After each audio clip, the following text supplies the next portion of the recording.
¿Por qué Occidente teme tanto a la figura de Vladimir Putin? ¿Por qué, año tras año, sus principales medios de comunicación, sus centros políticos y sus líderes intentan demonizar la imagen del presidente ruso, retratándolo como un dictador agresivo, aislado o incluso desesperado?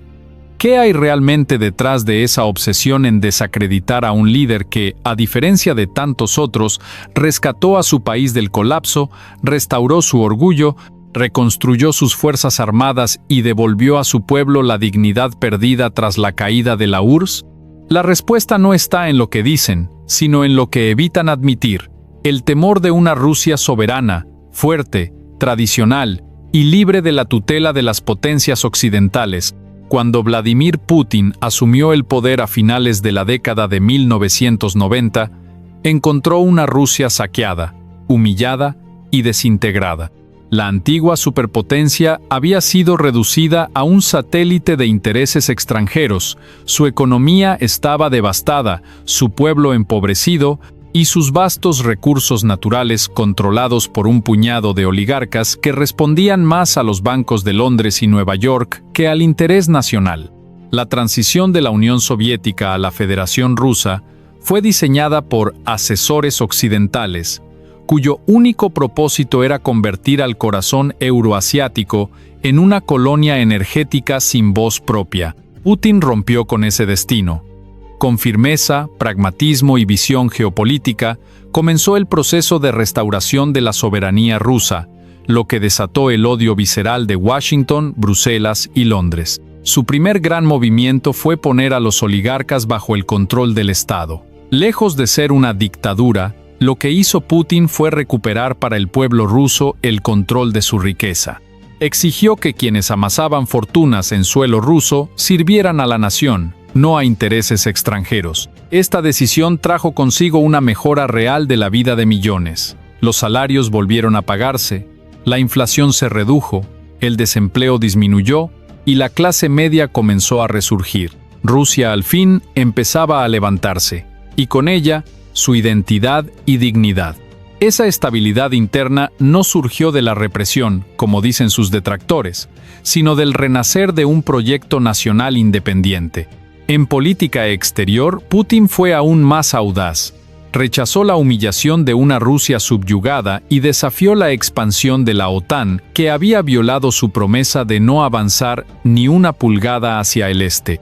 Desde los años 90, la Alianza Atlántica se expandió hasta las fronteras mismas de Rusia, instalando bases militares, sistemas de misiles y regímenes vasallos en países del antiguo Pacto de Varsovia.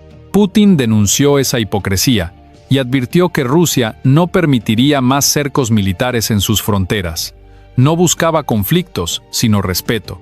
La reintegración de Crimea en 2014 fue una respuesta directa a un golpe de Estado orquestado en Kiev por intereses occidentales. Tras la caída del gobierno legítimo ucraniano, que mantenía la neutralidad geopolítica, Occidente instaló un régimen títere con inclinaciones neonazis y abiertamente rusofóbicas. La población de Crimea, mayoritariamente rusa y culturalmente unida a Moscú, decidió en referéndum volver a la Federación Rusa. Fue un acto de autodeterminación respaldado por la historia, la identidad y el derecho internacional.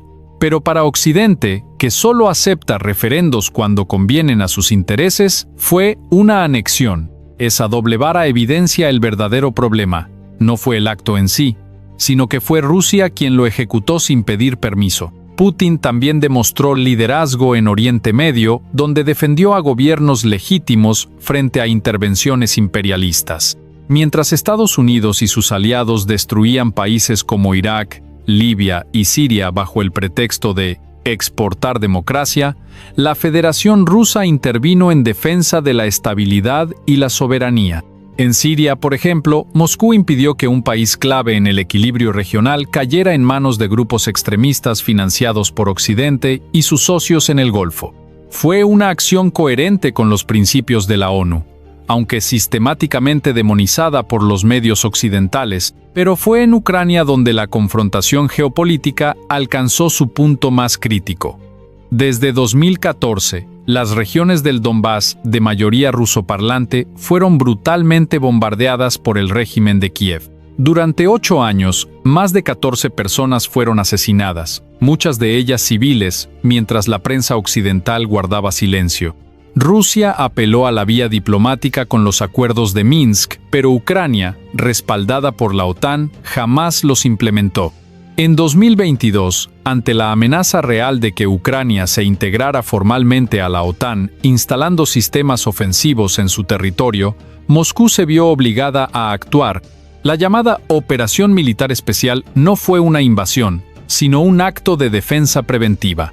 Fue una respuesta a la militarización masiva de Ucrania por parte de la OTAN y a la amenaza existencial que eso representaba para Rusia.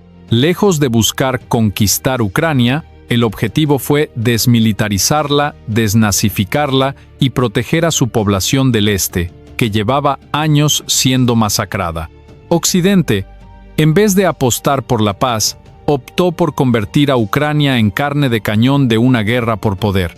Hoy, mientras el pueblo ucraniano sufre, las corporaciones armamentísticas occidentales se enriquecen.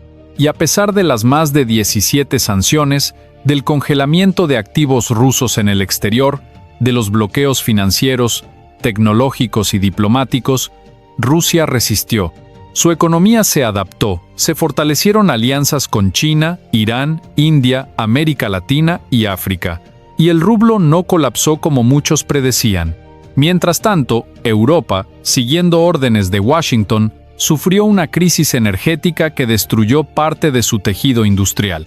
Alemania, Francia, Italia, todos pagaron el precio de obedecer a ciegas al amo estadounidense. La narrativa de que Rusia está atascada militarmente es otro mito. Las fuerzas rusas avanzan con prudencia, evitando bajas innecesarias y destruyendo sistemáticamente la infraestructura militar ucraniana. Las supuestas contraofensivas de Kiev, tan celebradas por CNN o BBC, han sido desastres tácticos con decenas de miles de muertos. Los arsenales de la OTAN están vaciándose y la moral del ejército ucraniano se derrumba mientras Rusia fortalece su industria militar, moderniza sus sistemas y adapta su estrategia al teatro bélico. Putin no ha perdido el control político ni la aprobación de su pueblo. Al contrario, la mayoría de los rusos comprende lo que está en juego. No es solo Ucrania, sino el futuro de Rusia como nación libre. Entienden que si Rusia cede, volverán los años 90 con la pobreza, el caos, la entrega de recursos y la pérdida de soberanía. La élite rusa también lo sabe. Las fantasías occidentales sobre una rebelión interna o una crisis del Kremlin son simples delirios imperiales. El verdadero colapso está ocurriendo en las democracias occidentales, desgarradas por conflictos internos, inflación, inmigración descontrolada y desconfianza institucional. Putin no es un dictador, es un estadista que ha devuelto a Rusia su lugar en el mundo.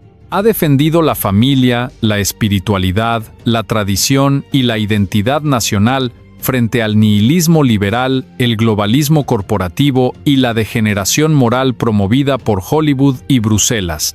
Es símbolo de una civilización que no acepta la imposición de valores ajenos, que defiende la multipolaridad, el derecho de los pueblos a decidir su destino y la no injerencia extranjera.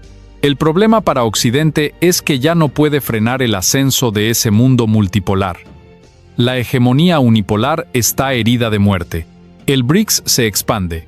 Nuevas alianzas surgen, África y Asia despiertan. América Latina mira con interés a Moscú y Pekín. Y mientras tanto, la figura de Putin, pese a todos los intentos de difamación, se consolida como un referente del siglo XXI. La pregunta no es hasta dónde está dispuesto a llegar Putin, sino hasta dónde está dispuesto a llegar Occidente para evitar lo inevitable. El renacer de una Rusia fuerte, digna, soberana y admirada por los pueblos libres del mundo. Si tú también quieres entender la verdad detrás de los discursos oficiales, si buscas una visión geopolítica profunda, sin filtros, coherente y valiente, suscríbete ahora mismo al canal Radar Global y activa la campanita de notificaciones para no perderte ninguna actualización. Aquí te contamos lo que otros callan.